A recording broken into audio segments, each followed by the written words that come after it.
Welcome back for International Coaching Week. We are so happy to have you joining us for our conversation today around holding space. And we'll be talking about neuroscience, psychodynamics, and the ICF core competencies, three topics that are fascinating and we will barely touch the surface of and wish we had more time for today. But it's going to be a great conversation. I have with me Susan Britton and Edward Macdonald, who are two coaches that I get to work with on the regular with the academies, and always love getting to have conversations about topics far and wide with. So to start us out, I wanted to let you introduce yourselves a bit more specifically around what you've been learning, because you've both been learning really deeply about topics in the past year plus. So share with us what your learning focus is and what the program or role is that your learning is part of. Sure. Yeah. So I have mentioned, I think on some other conversations this week in our LinkedIn lives, that I started a master's degree program last year, a little over a year ago, at INSEAD in France. It's called Executive Master in Change, and it focuses on change from a systems psychodynamic approach. And so if you break those two words down, systems means that we all operate in systems, whether it's the coaching relationship that can be a system, or our relationship with immediate family or extended family. And certainly on the work front, we have systems that are teams and companies and industries and geographies and cultures. So we are always in a system. So I think our topic today, listening, I'm really thinking about what is the system within which this human being is operating in? How is that person contributing to it? How is the system influencing them? So that's the systems part of system psychodynamics. And then the psychodynamic part has to do with sort of what's under the surface within us individually, as well as within the system. And so recognizing that we have things that we do that might be unconscious, might be patterns of behavior, might be defenses that we might have, resistances that we might bring to things. We have those, systems have those as well. And so as it relates to the space today, looking at that space, looking at the silence necessary to see, feel, hear, and get below the surface of the systems for change. I love how you wrote that down, Susan. I'm looking forward to this conversation even more now. Yeah. So I've been working in a neurotherapy clinic for the last year and a half. We do a combination of biofeedback, neurofeedback, and some other holistic approaches. Biofeedback and neurofeedback are just ways of using technology to let you observe pieces of your biological systems and processes. So neurofeedback, we use EEGs. The kind of neurofeedback I've been doing is linear channel training, where we're actually doing targeted approaches to different regions of the brain. And I've gotten to do coaching sessions with clients hooked up to EEG on a daily basis. That's really fun too. Watching changes in the brain as I coach them, watching changes in their nervous system with biofeedback as I coach them, and really enjoying pairing the two together and learning a ton about neurobiology in the process. So that's been a deep dive recently, and I'm really enjoying it. Awesome. And as Director of Coaching Education at the Academies, I've been very focused on making sure we have our neuroscience linked very closely to the core competencies, and we've got articles on our website. You can deep dive on that more. So I will probably bring a lot of the connections where I can here around the ICF core competencies. All right. Would love to hear, how is your learning focus impacting the meaning of holding space for you both? Edward, do you want to start? Yeah.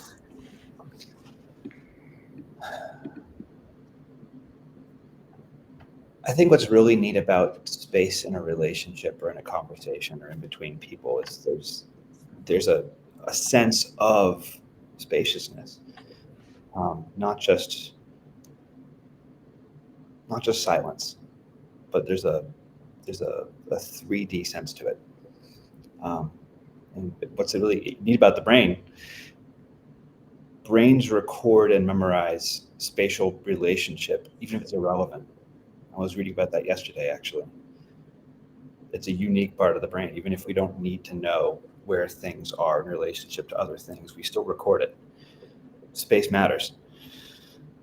You look at the brain, most of the brain is glial cells. It's the structure of the brain. It's not the neurons. It's the stuff in between the neurons.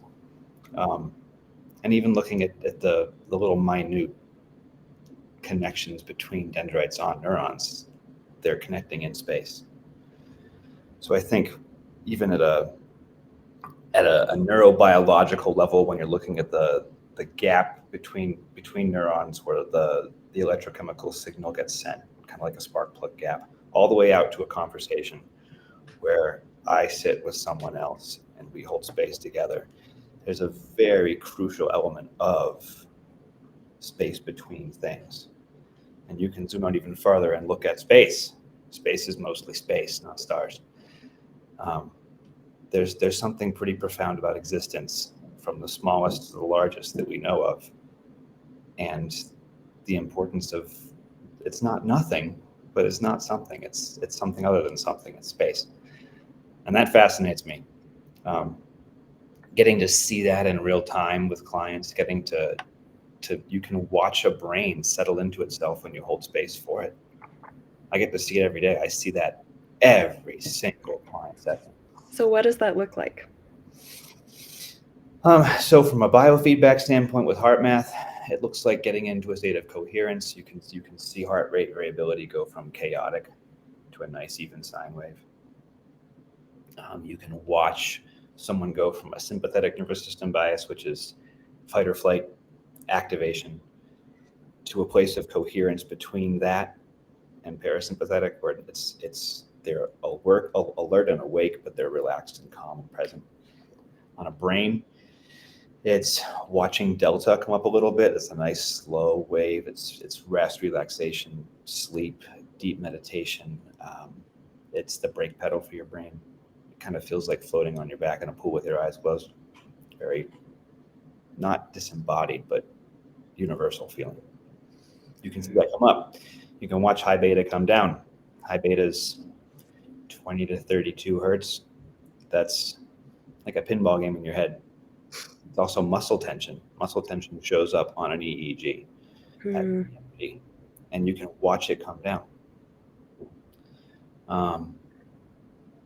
There's so many markers for it. But as someone begins to hold space for themselves, because you're holding space for them, and their brain settles and their nervous system settles, then it's a different brain.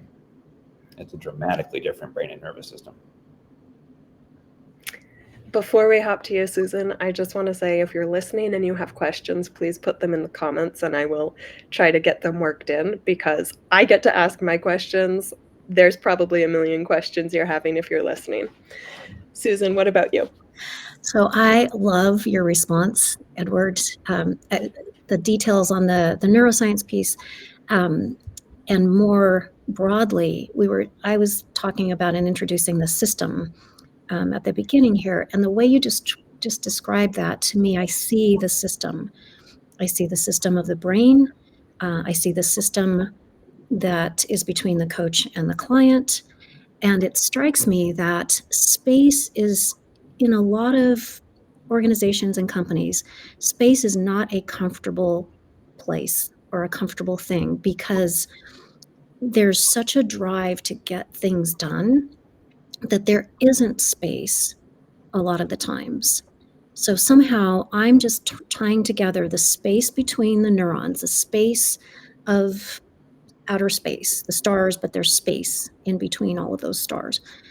The same thing happens on a real practical level in our businesses, where we back-to-back schedule things. We've got calendar appointments. We've got stuff to get done, and we rush from here to here to here to here to here. There's not space. And if you don't have space, there's no way that people are going to communicate. No way that the brain can communicate, nor can people communicate. So I don't know if I captured that quite, but it was a new idea that I heard from you, and I think I need space to be able to start connecting the dots there, but something is connecting for me on that. That's making me think about competency 5, maintains presence, and how part of that competency is being able to hold space, hold reflective space for the client so that they can do that internal work. And being able to connect the dots that neuroscientifically, what we're doing is allowing their brain to settle in and make connections rather than bombarding them, which may distract them, may stress them out, it could do so many things. So there's a lot of power in that. How is what you are both learning impacting your coaching? I can start.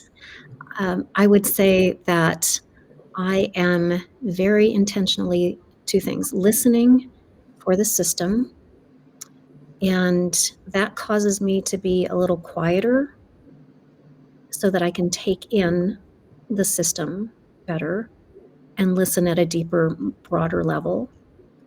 And then secondly, I think it's also causing me to make agreements with the client to say, take your time to think about that so that they're comfortable with that silence so that they can make those connections.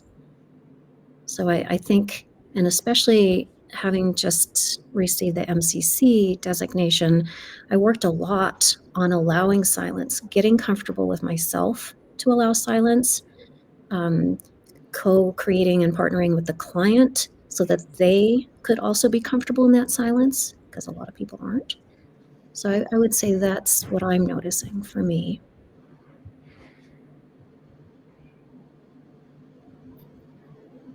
As I reflect on the question, I think what comes up first is how important awareness of something is first.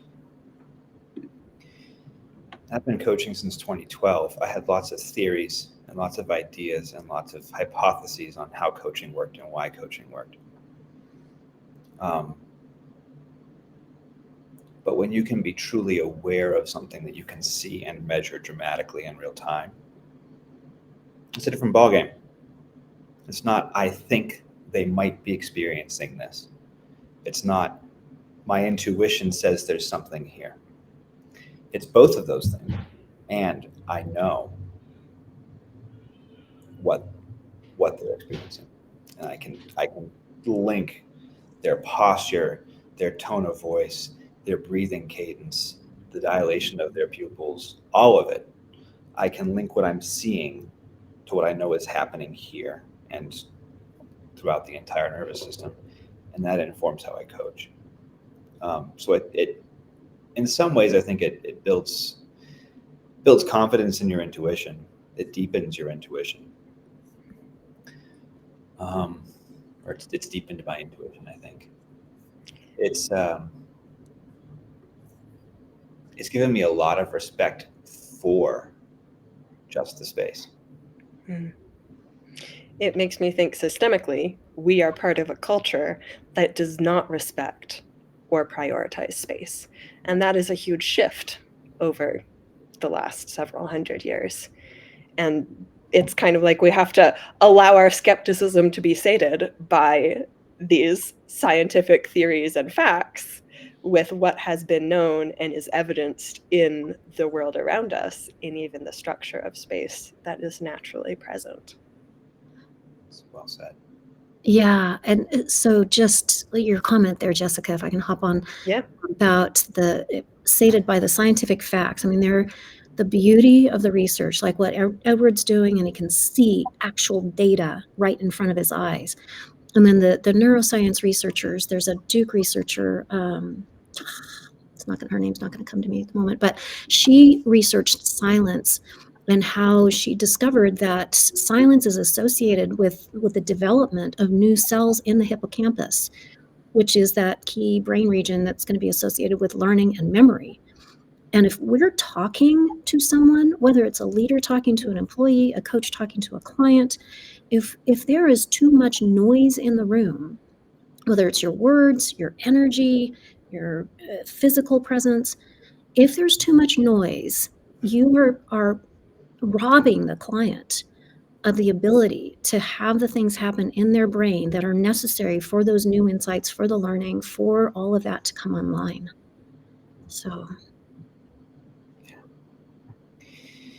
mean, neural and biofeedback shouldn't work. I'm not doing anything. All I'm doing is I'm holding space in a room in someone's schedule for them to come in and sit with themselves and observe themselves. That's it. And the repetitive, spacious observation and reflection dramatically changes the nervous system. Dramatically. I have yet, in a year and a half of doing this, I have yet to see a single thing in the brain that we can't positively influence. From anxiety, depression, sleep apnea, seizures, motor tics, neuropathy, suicidal ideation, ADD, autism spectrum. Like, if it originates in the brain, you can change your brain yourself by observing it and holding space for it. But I have to hold space for you to hold space for yourself. And that's it. That's the whole reason it works.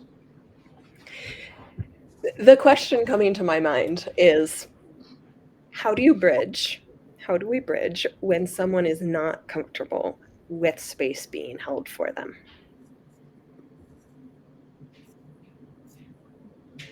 my first thought on that is leaning into the ICF core competencies. If we set agreements about how we're going to communicate together, if we make observations without judgment towards the client, like, gosh, if I were to say to the client, what's it like to have that silence in the room right now? What are you noticing? If I observe those things, going back to what Edward was saying about observation changes things. We know that through quantum physics, right? If I make that observation from a place of quietness, from a place of non-judgment, from a place of really feeling that that person sitting across from me is creative and resourceful and whole and brilliant. I think that's a piece of it. And I will ask questions. What's it like within your organization? Do something non-threatening. Ask a non-threatening question. What's it like in your organization to have back-to-backs from 7 a.m. until 6 p.m.? How does that affect you as a leader? If I start there at something that's maybe outside of themselves, that can sometimes open the door to a more comfortable conversation about slowing it down. What I'm noticing there, Susan, is you're using this system awareness that you've been deepening to encourage them to consider how they fit into the system and how the system is impacting them, which is about them, but is much less direct if they're uncomfortable with it, and that's not something that can be immediately addressed. I agree with Susan when it comes back to the competencies. Particularly competency 7 comes up for me at 7.6, or I guess marker 7.6, or 7.5 rather. Coach sharing without attachment. There's more than just observation. There has to be evoking awareness, right? So very crudely speaking, your occipital lobe back here takes in data through your 5 senses, plus proprioception, so how much force it takes to move something, right? How much force does it take to do a thing? Vestibular system, so inner ear, balance, sense of body and space. So 7 senses, that's occipital lobe. Parietal lobe back here, top of your head, processes that data, it's the computer. Then your temporal lobes make a meaning of it. What does all that mean? I make a decision with my frontal lobe. This is executive function, higher brain function, decision making. Then I make decision into action with my sensory motor cortex right here. It all works together. All I'm doing is observing, and I'm not making it a whole brained activity. There's no insight, there's no learning, there's no action, there's no meaning making, there's no change. It's got to be whole brained. Like you have to coax someone to go from observing something passively to processing it, to making meaning out of it, coming to a decision with it, to doing something with it. And that's where I think coaching shines so much, because it's a conversational model for whole brained activity. And it's really well designed. Yeah. That's Susan. So can I hop on? You chose the marker of 7.5, which is coaches sharing without attachment, and it could be an observation, intuition. It can be a number of those things. But I always think of 7.5 as having a 7.5A and 7.5B. A is the sharing, and then the B is inviting the client to be able to respond to that.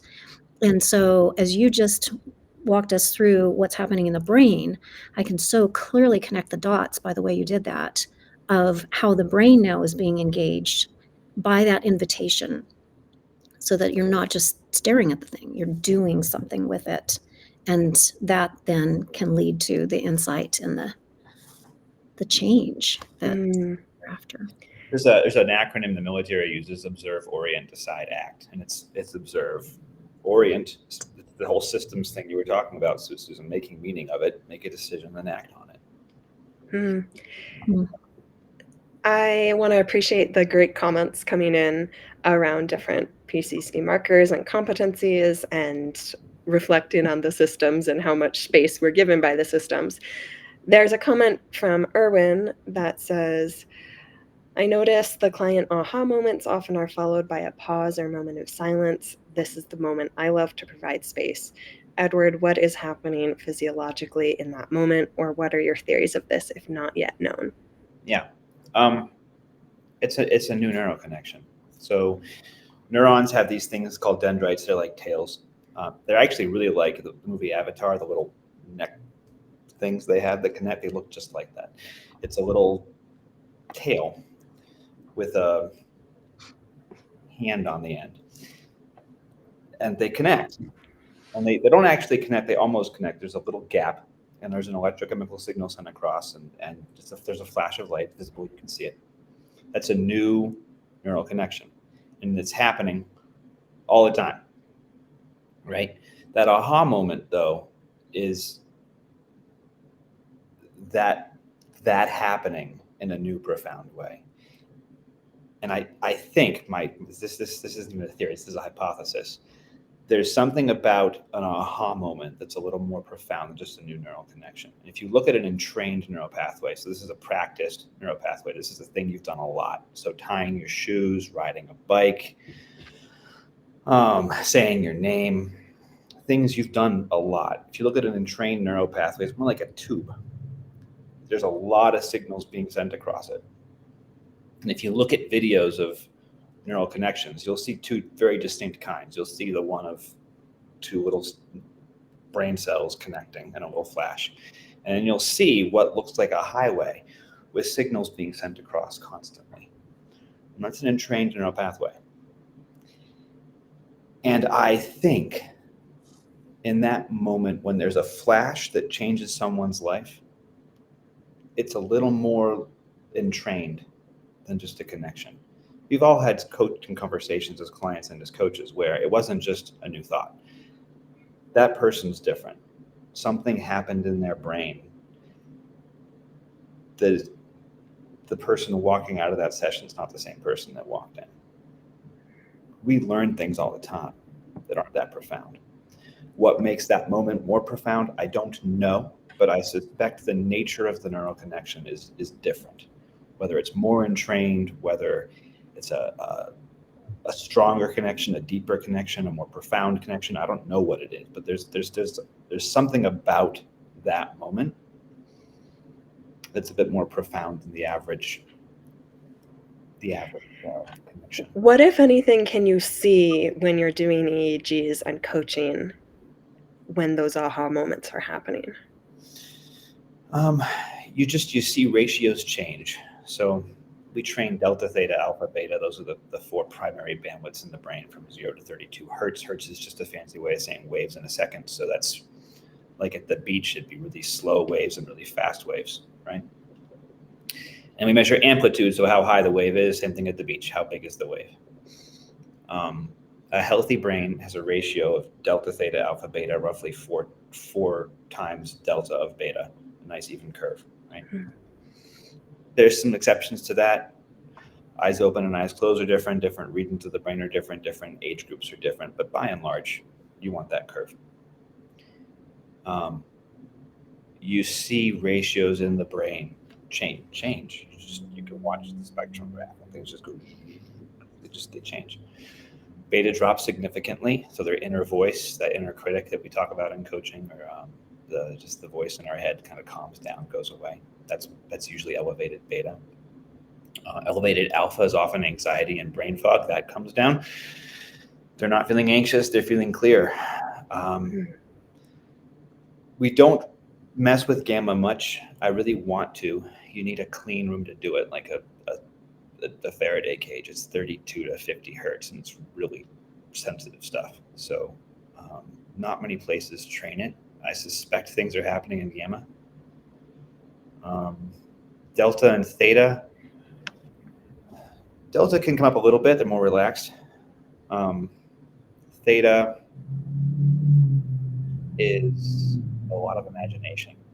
So a lot of times I'll see things in theta. Visualization, meditation, pre-sleep, watching a movie in your head is theta. So you just see things change.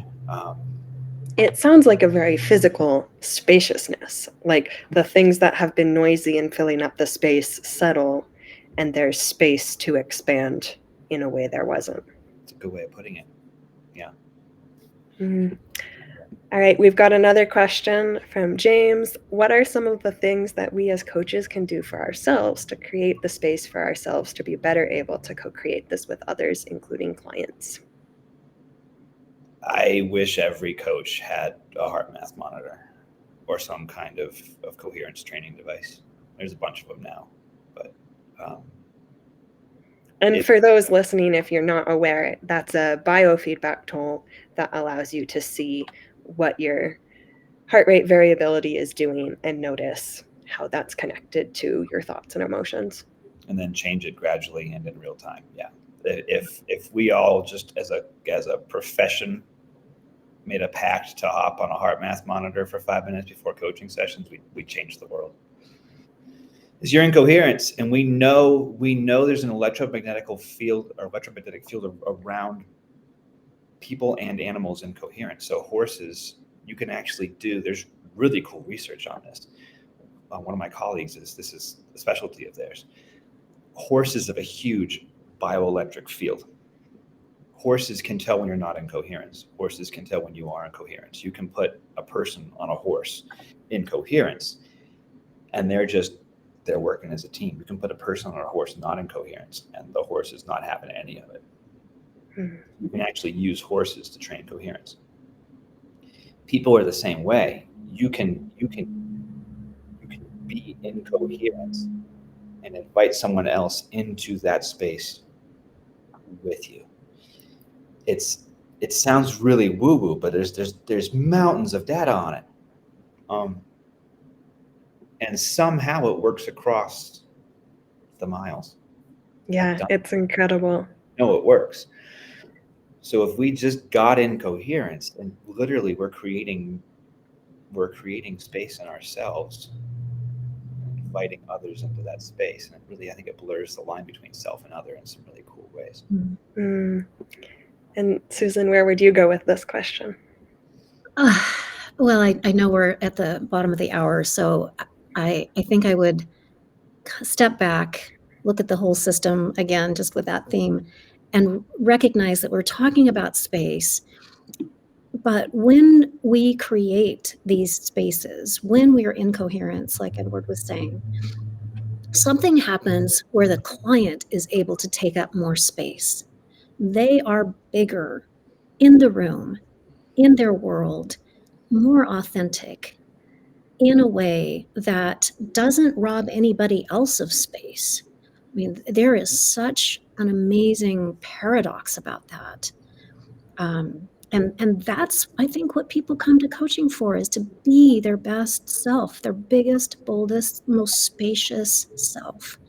So I would just put a bow on the conversation in that direction. I got so Awesome. many chills as you said that, Susan.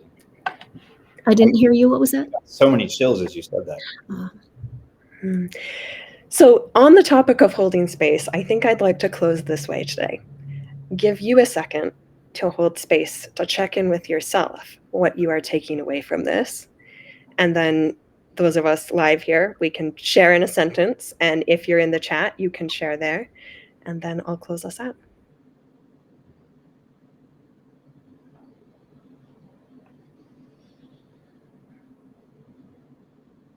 I've had little scenes from Interstellar flashing through my head for the whole conversation. And I think what I'm sitting with now is just the concept that space is expanding, and what Susan just said about people taking up more space when you hold space for them, and that space itself can be expansive.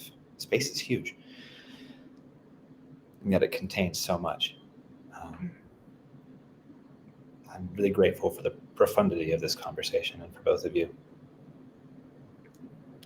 Beautiful. How about you, Susan?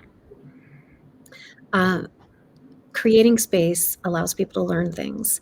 I have learned things from Edward. I've heard you speak about some of these things before, and yet I feel bigger and deeper and stronger as a result of Jessica, the way you've facilitated this. Edward, your calm wisdom and insights and connecting dots. So it just feels like a gorgeous conversation. Thank you both. And personally, I'm taking, it's okay for me to take up space and expand as a person too. And I think as coaches, part of allowing others to expand is allowing ourselves to expand. Thank you all for joining in the conversation in the comments. We can certainly continue to respond there after this conversation. Always love getting to be in the space of neuroscience, psychodynamics, systems, coaching, learning over at the academies. So we look forward to continuing to connect in the future. Have a great day and see you tomorrow if you join us for our last live stream of International Coaching Week.